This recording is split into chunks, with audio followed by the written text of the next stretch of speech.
Hey, what's up everybody? My name's Capp and welcome back to the channel. Welcome to part 2 of my Q&A section where I'm actually provide you with some answers to the questions you left on the last video. But first, to announce the winner of the FPS KontrolFreek giveaway that I announced in the last video, the winner is Condemned Hornet. Good job, man.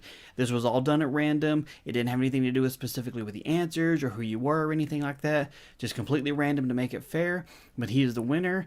I'll contact you to get your mailing information. I'll get this in the mail as quick as I possibly can. Now, for the people who are asking, like, why didn't you make this a bigger contest? You know, you didn't announce it on Twitter. There's nothing on Facebook. You didn't put anything about it in the video. It wasn't even the beginning of the video. The reason I did it this way was to ensure that the people who are actually subscribed to the channel, the active subscribers, are the ones that won it.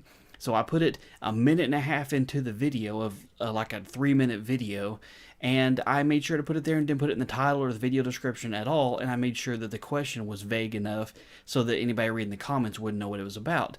Because realistically, if you can't watch all the way to the end of a 3-minute video, then man, that's just kind of sad, and it really hurts my feelings, man. It really does. So for those of you who actually watch every video, regardless of what it is on whatever channel, for you people leaving the comments, y'all are the ones who actually do that, I love you guys. So to get right to the questions, we're going to start off with a video question. When you play 7 Days to Die, how do you do when you play online with your friends? Well, I usually play with the same two people, my brother and a friend I've known for like 25 years now. We play together, and realistically, we do pretty good. We do die a lot. Well, not really a lot. We do die some here and there, especially in the later days when things are just getting really, really hard, and you know, we make some mistakes or we do something stupid or a horde gets us or something like that. But for the most part, we survive just fine, and we get to a point where, honestly, we get to a point in the game where we don't have a whole lot left to do. There's been many times we've played in several different versions since the game came out where we've got a fortress that if the zombies came up in bulldozers they couldn't get into. We got a sustainable farm on one side. We've got all the guns and ammo we could possibly need. We could start our own world war and win it. And at that point it's like, well, there's nothing else left to do here. Then there's other times that we are on day 10 and we are struggling just to try and find food. So it kind of goes back and forth. Most of the time we do really, really good. But thank you for the question. A video game question is always acceptable. Personal questions are always acceptable too, so that's a good one to start off with. All right, let's see the next question. Right up there. How do you deal with betrayal from someone you care about? Do you confront, address, or just cut your losses? Betrayal in any form is really hard to deal with, and this is hard to give a blanket answer for because it depends on a lot of different things in the scenario. It depends on who it was, how long you've known them, what the sense of betrayal actually was there. I can't give an answer say, if this ever happens, here's exactly what you should do, because every situation is unique. In my situation, I have dealt with betrayal. Everybody does, at least at some point in their life, and it's very heartbreaking. It's very hard. The best thing to do, honestly, is to confront them about it and talk about it. Whether it can be resolved or not depends on the people, the situation, and if the outcome of getting it resolved is what everybody wants. I mean, if the outcome is, screw this, I'm done, we're going to cut ties and just move on, then that's what you have to do. And it is really hard to get past that part of it there, but it's what you have to do to get past it. Sometimes cutting your losses is the only option, but definitely address it. Even coming up with a good way to address it is hard depending on what it is. If you immediately put somebody on the defense, it's never going to go that way. If you can get somebody into a situation where you can actually have a conversation about it, discuss it, and figure out what you want the outcome to be before you start making any decisions, you'd be way better off. That one's a tough question. Next question.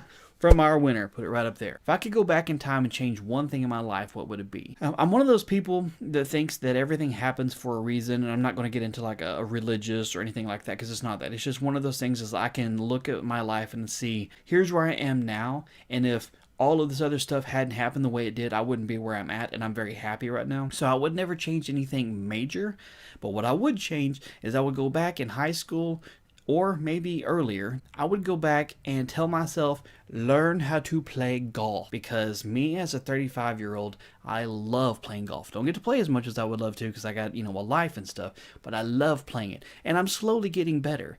But I am not at a time in my life when I could ever do anything competitive with it. I can't really join, tournaments around here. Not yet anyway. Hopefully one day. I can't play at a collegiate level, definitely too old to go pro. If I had gone back in high school when I first ever picked up a golf club and hit a golf ball, which I did pretty good. We went on a high school field trip to a driving range for whatever reason, I don't remember why. Just on a whim, I was given some, shots or whatever, and I was doing fairly well considering I'd never taken any lessons, never picked up any. It was kind of one of those, hey, this is kind of cool. But that time, golf was not the popular sport to play. Even though it was available at high school, I played basketball, football, track, those sorts of things. Playing golf would have definitely lowered my popularity level, which wasn't very good anyway. But if I could go back and say, talk to myself, just grab myself by the face and say, dude, learn to play golf. It's going to be one of the coolest things you ever learn how to do. And if you get good at it now, maybe you could do this as a living. That would be awesome. Next question here. Bam! Do I think Battlefield 1 is taking the place of COD Infinite Warfare for the bigger and better game? I don't think these two are ever going to negate or overlap the other two because they're completely different games. Every aspect of them is different other than the genre they are a part of. You will have overlaps. You'll have Battlefield people that'll migrate into Call of Duty if they see something they like, and you'll have the Call of Duty players migrate over into Battlefield. I, for one, like both games. Sometimes one more than the other. It just kind of depends there. But I don't think any game is going to dethrone Call of Duty until it dethrones itself, which the way looking at Infinite Warfare has been going and the reviews I've been seeing from people I follow, might not be too much longer before it goes ahead and kicks itself in the butt. Battlefield 1 is looking amazing. The bit that I got to play of it so far has been awesome. So whether it just come out and just completely slaughter Call of Duty out of the gates, no. It's an entirely different market for those two people. They're not competing with each other's market share. They're two different populations of gamers there. You have the overlap crew like me that play both of them, and that's great. But the diehard Battlefield people that have been there since the first, they're not going to leave to go to Call of Duty. The people that have been playing Call of Duty forever, they're not going to be like, oh, screw this, I'll go try a game I've never played. So I think they're pretty much safe in their own rights, but I think this year Battlefield is definitely going to bring some people over as that crossover genre, so I really think that's a good... Okay, this one's a weird question. I'm going to put that right there. How many people have you dicked? This is an interesting question. I'm going to take it on the most literal sense of the question. And the only way I can really answer that is, let's see, I'm 35. So I've been playing games for roughly about 25 to 28 years, somewhere in there. And with general trash talk and the advent of online gaming, I can say that there is a lot of mothers that I've been with. And we'll just leave it at that. Bam! New question. What's the hardest thing I've had to go through? Oh man, this one's a tough one. Everybody has their hardships in life, and I'm not throwing that out there as a cliche thing. Everybody has their own difficulties to deal with. I've dealt with death. I've dealt with betrayal. I've dealt with my father leaving me at a very early age. I've dealt with being bullied. I've dealt with a lot of that stuff. But that was stuff that affected just me, really, and so eventually, I got past. So as I can say, probably the hardest thing I've ever had to deal with was when my son, Brett, I've seen him on the channel and stuff before, when he fell and broke his elbow about 2 years ago in July. Just accident. He was roughhousing, playing on something that he had built, fell off, hit the wrong thing at the wrong time, fractured the tip of his elbow right here. Absolutely broke my heart because, I'm a world's best father. I was immediately panicked at the fact that my wonderful child was in pain and there was nothing I could do about it. Rushed him to the hospital. I determined very quickly that it was a break based on the coloring and the swelling and stuff like that. Got him to the hospital, got him as quick as we could. The whole time he's scared. And when he gets scared or when he gets really hurt, he comes to daddy for support. And I'm just beside myself because my child is in pain and in fear. And I'm trying really hard to stay calm and confident and take care of him and make sure he knows everything's going to be great and wonderful because daddy's here. And on the inside, I'm just, oh dear God, my child there's something wrong and I can't fix it myself. So we go to the hospital, we go through all the x-rays, we have the same amount of stuff everybody has to go through of waiting and sitting there. And of course he's scared. So I'm sitting on the hospital bed with it. I'm trying to keep him distracted, keep his mind off of where he is and all these people coming in and looking at him and stuff. And then he has to have surgery. If you're a parent and you've ever had to watch your child go under anesthesia, it is just heart-wrenching there because one minute your child is holding your hand, looking into your eyes for comfort and reassurance that everything's going to be okay, and the next moment you have to watch their whole body just go limp.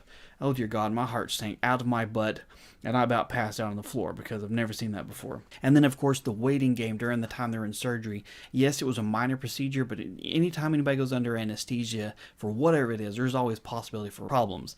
And one of those problems of being a very knowledgeable guy is that I know what all those problems could be. And so I'm sitting out in the waiting room with my wife, my mom, my brother, anybody else in the family who's just dotes on my child. We're out there just banging our heads for hours waiting for a result. They come out, tell us everything's a great and wonderful success. I'm like, oh, okay, thank one huge burden lifted off my chest.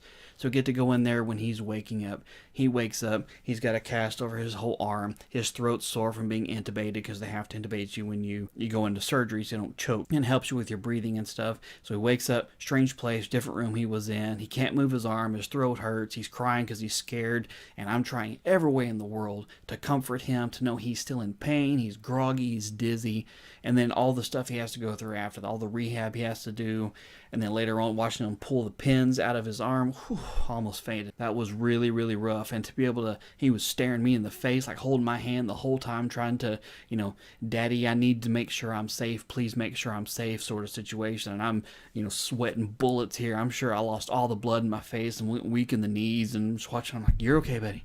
You're okay, Daddy's here, everything's good and wonderful. Even though there's been more things that have been more emotionally draining on me, like death and betrayal and bullying and stuff like that affected me throughout my whole life. Those are things that only affected me, and so I just kind of, bottom up, they formed who my personality is. So once again, I'm okay.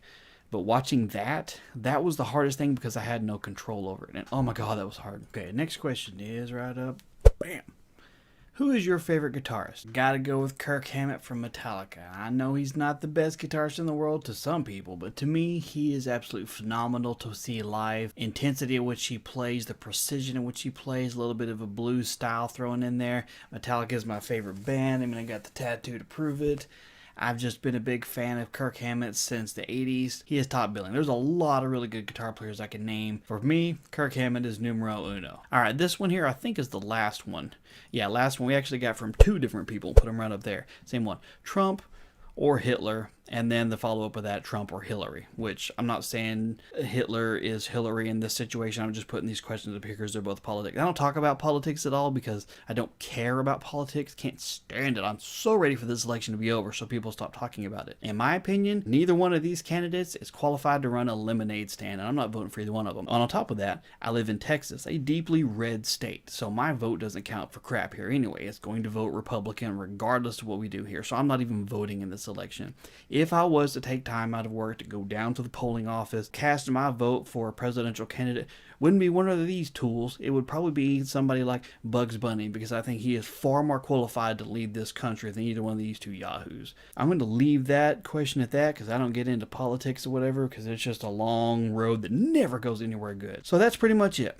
Thank you guys so much for leaving me on my questions. Don't leave just yet for everybody getting ready to close the video. Thank you so much for the questions. Not too many people left questions over at the ask.fm, which is fine. I know people don't have to set up an account and stuff like that. And you just left in the comment section, that's okay. The ask.fm is going to be up for as long as until they close it, basically. So if anytime anybody ever wants to ask me questions, I'll probably answer them at random over there, because it's just kind of fun to answer these kind of what-if questions. Planes flying low. I don't know if y'all can hear that or not. Thank you guys again so much for all of that. I know it's a long video. If you would, I appreciate it. Hit that like button down over there in the corner, that thumbs up button, because I appreciate it, and subscribe so you don't miss any farther ones.